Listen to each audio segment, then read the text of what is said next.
नमस्कार दोस्तों, आप सबका स्वागत है श्रीमद् भगवद गीता के अध्याय 18 में मोक्ष संन्यास योग। अगर जीवन में हर तरफ उलझन हो, अपनों से दर्द मिले, मेहनत के बाद भी मन अशांत रहे और समझ ही ना आए कि सही क्या है, तो आज श्री कृष्ण का अंतिम संदेश आपकी पूरी सोच बदल सकता है। क्योंकि आज है भगवद गीता का आखिरी अध्याय, वो अध्याय जहां भगवान श्री कृष्ण अर्जुन को केवल युद्ध नहीं बल्कि जीवन जीने का अंतिम और सबसे बड़ा रहस्य बताते हैं। पहले अध्याय यानी अध्याय 17 में भगवान श्री कृष्ण ने श्रद्धा के बारे में बताया था। उन्होंने समझाया कि इंसान जैसी श्रद्धा रखता है वैसा ही बन जाता है। कुछ लोग सात्विक श्रद्धा वाले होते हैं जो शांति, भक्ति और सच्चाई में विश्वास रखते हैं।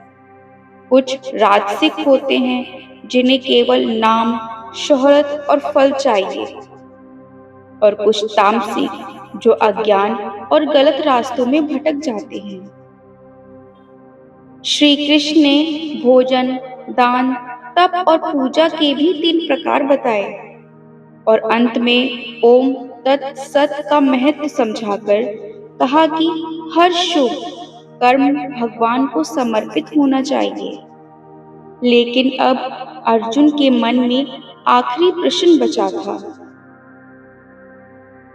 कुरुक्षेत्र का मैदान शांत था, शंख बज चुके थे, युद्ध शुरू होने ही वाला था, लेकिन अर्जुन अभी भी गहरे विचारों में डूबे थे।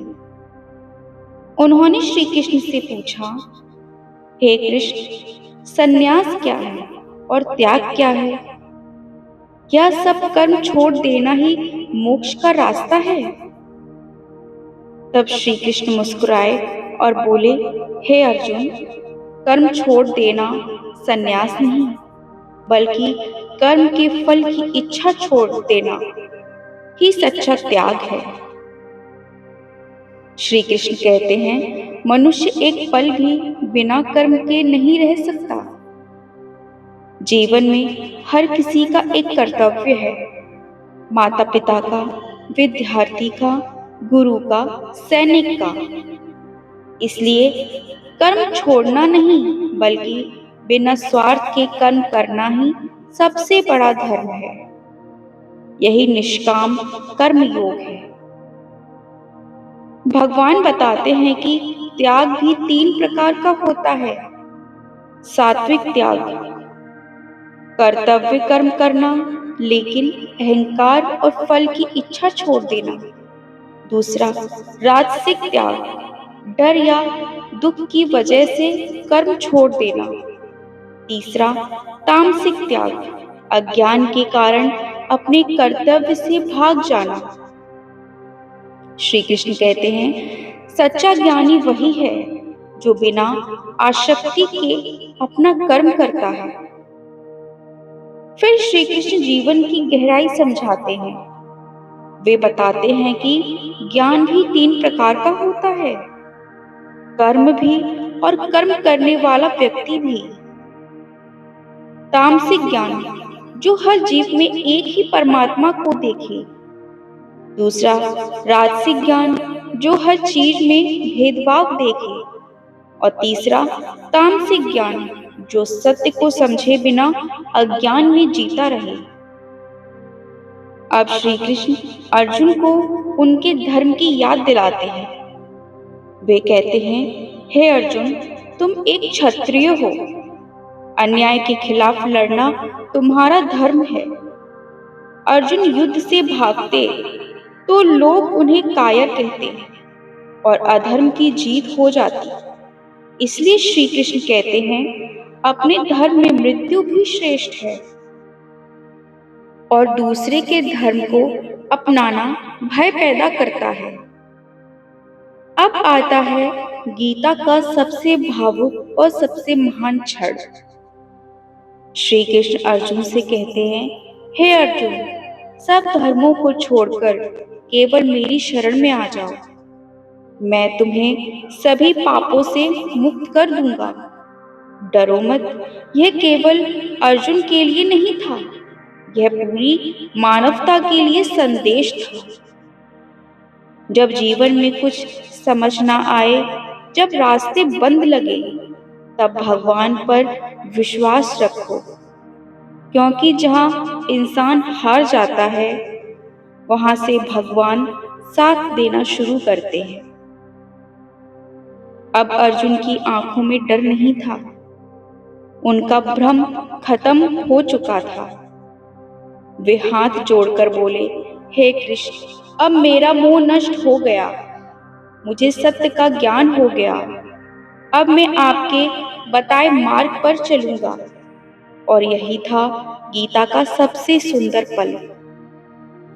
एक भ्रमित इंसान अब आत्मविश्वास से भर चुका था।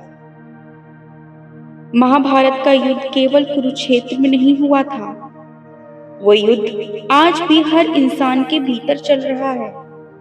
सही और गलत के बीच, डर और साहस के बीच, मोह और धर्म के बीच। और जब जब जीवन में अर्जुन जैसी उलझन आए, तब तब श्री कृष्ण की गीता रास्ता दिखाएगी। क्योंकि गीता केवल एक ग्रंथ नहीं, जीवन जीने की कला है। जहाँ धर्म है, वहीं श्री कृष्ण है, और जहाँ श्री कृष्ण है, वहीं सच्ची विजय है। अगर आज श्री कृष्ण की ये बातें आपके दिल को छू गई हों, तो इस वीडियो को लाइक करके बताएं कि आप भी धर्म और सत्य के रास्ते पर चलना चाहते हैं। आज का ये अध्याय सिर्फ अर्जुन के लिए नहीं था, ये हम सबके लिए था। तो कमेंट में जरूर लिखें जय श्री कृष्णा। और अगर आप चाहते हैं कि गीता की हर सीख हर घर तक पहुंचे, तो इस वीडियो को ज्यादा से ज्यादा शेयर करें। और जब भी जीवन में रास्ते समझ ना आए, बस गीता खोल लेना, क्योंकि वहाँ श्री कृष्ण आज भी हमारा मार्गदर्शन करते हैं। अगर आप भी मानते हैं कि गीता सिर्फ एक पुस्तक नहीं, बल्कि जीवन बदल देने वाला ज्ञान है, तो कमेंट में लिखिए जय श्री कृष्ण। और वीडियो को लाइक और शेयर जरूर करें। और श्रीमद् भगवद गीता के ऐसे ही दिव्य अध्याय सुनने के लिए चैनल को सब्सक्राइब करना मत भूलना। राधे राधे।